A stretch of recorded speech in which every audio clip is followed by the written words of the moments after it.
Aqui neste canal, cobrimos e contamos casos de desaparecimentos, true crime e alguns outros tipos de mistérios. O segmento, entre aspas, de desaparecimentos meio que tem um certo padrão. Pode acontecer tanto quando a pessoa está fazendo algo comum da sua rotina ou em uma situação inusitada. E é uma dessas situações inusitadas que é o caso de hoje. Julie Mott é o foco dessa história. Em 2015, algo aconteceu e que, literalmente, alterou seu destino para sempre. E o que acontece depois é muito bizarro e que não tem explicações até os dias de hoje. Julie Nicole Mott nasceu em 15 de agosto de 1989 em Fort Worth, Tarrant County, no Texas. Ela era filha de Tim Mott e Charlotte Mott. Quando tinha por volta de seus 2 anos de idade, foi descoberto que Julie sofria de uma doença chamada fibrose cística.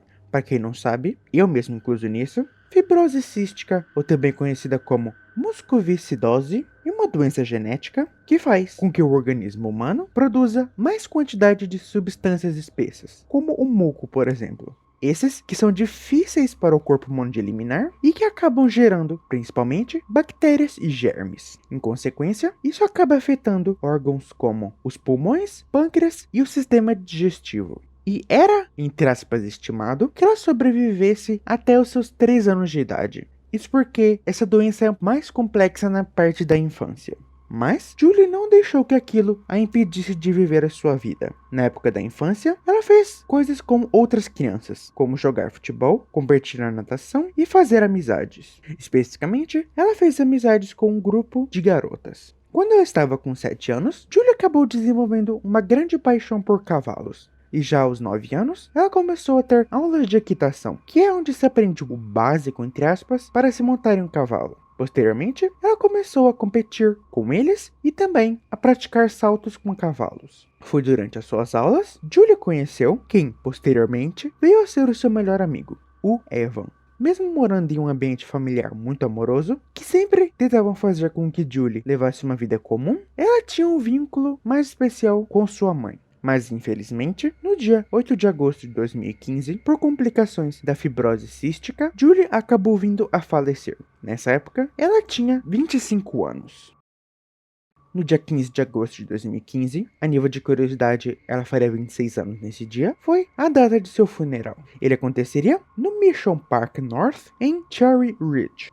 Amigos, familiares e conhecidos lembraram da pessoa que ela era, que gostava de estar na natureza e andar a cavalo. A cerimônia terminou por volta das 1h30 da tarde. Após isso, o corpo de Julie ficaria ali até o dia seguinte, onde ela seria levada para o crematório. Às 16 horas e 30 minutos, a equipe da funerária trancou a capela e eles encerraram o dia por ali. No dia seguinte, funcionários da equipe da funerária chegaram ao local de trabalho, e quando eles foram abrir a capela, eles notaram algo peculiar. No lugar onde havia sido feito o velório de Julie, especificamente seu caixão estava completamente vazio. O caixão estava num lugar diferente e as dobradiças dele também estavam muito danificadas. Uma vez que as investigações começaram, o primeiro local, obviamente, que foi investigado foi a funerária. Mas notaram que não haviam sinais de que forçaram alguma das entradas da instalação. Além disso, o sistema de segurança não foi acionado em nenhum momento durante a noite ou a madrugada.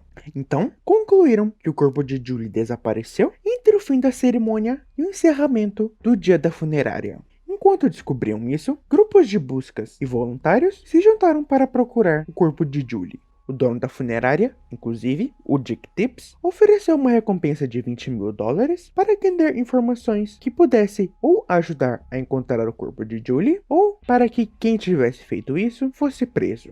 O agora ex-namorado de Julie, o Bill Wilburn, também foi investigado, e em um certo ponto, ele foi considerado ser o principal suspeito. Isso porque, semanas antes do falecimento de Julie, ele mandava diversas mensagens e tentou ligar para ela diversas vezes. Como o caso, no geral, é bem estranho, discussões e teorias começaram a surgir na internet, que é bem comum. Porém, uma discussão específica que estava acontecendo no fórum My Death Space chamou mais atenção. Isso porque o próprio Bill Wilburn começou a comentar lá. E em um dado momento, as coisas ficaram estranhas. Ele achava que o caixão de Julie parecia ter sido manipulado com alguma coisa. Chegou no ponto do próprio irmão da Julie também começar a postar nesse fórum. Ele mencionou que achou estranho de Bill ter ficado para trás, sendo a última pessoa a se despedir de Julie. Ele teria ficado entre 10 a 15 minutos sozinho na capela com o corpo de Julie. E também mencionou que quando ele foi falar sobre Julie durante a cerimônia, Bill saiu de seu banco, onde ele estava, para se sentar no lugar do irmão dela,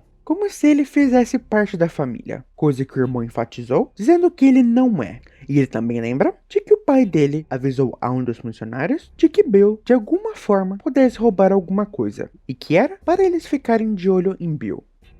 Bill também teve um comportamento bem estranho nesse dia. Segundo as câmeras de segurança, ele andava rapidamente pelo local, olhava pelas janelas, mexia nas maçanetas, tentava abrir as portas e olhava diretamente para as câmeras de segurança. E após um certo tempo, Bill começou a assediar tanto a funerária, tanto a família de Julie. Ele ligava para ambos diversas vezes, e no fim, ele acabou sendo proibido de entrar nas propriedades da funerária.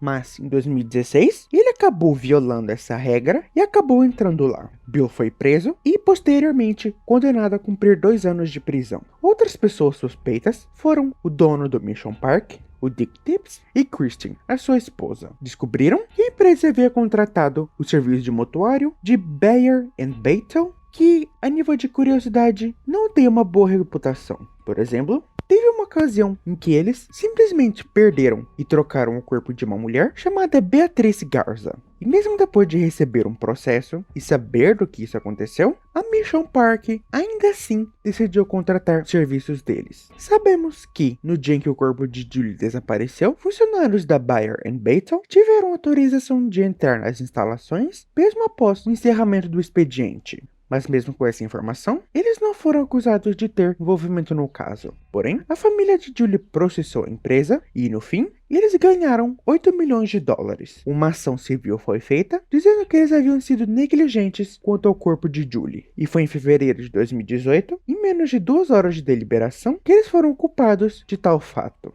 Até o momento atual, ninguém é oficialmente considerado nem um suspeito, nem uma pessoa de interesse nesse caso. Julie, antes de falecer, havia expressado à sua família seu pedido de que seu corpo fosse cremado, o que já estava marcado para acontecer no dia 17 de agosto, ou seja, 2 dias depois do funeral. E o que aconteceu com o corpo de Julie durante a tarde do dia 15 de agosto de 2015 é um mistério muito bizarro e que permanece sem respostas até os dias de hoje. Se você gostou deste conteúdo, considere deixar um like, comentar o que achou e se inscrever no canal.